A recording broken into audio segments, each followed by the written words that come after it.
Welcome back to my channel, guys. Today's tutorial is spinning back kick, or in Taekwondo we call it Wihuriki. First step, please learn front hook kick. So it is a hook kick but without spinning.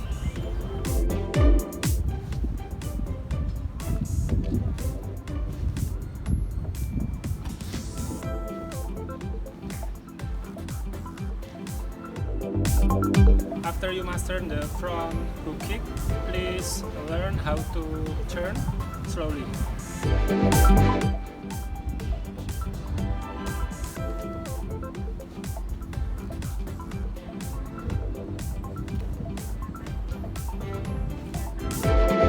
After that, you can do it faster.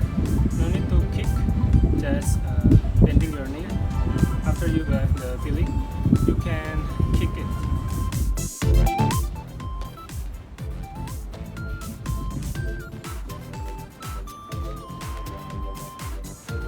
You can add step.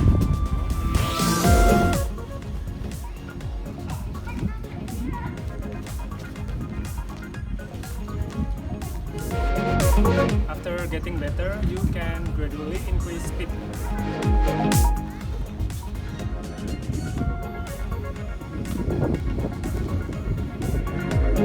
Thank you for watching, guys. I'll see you again on the next video.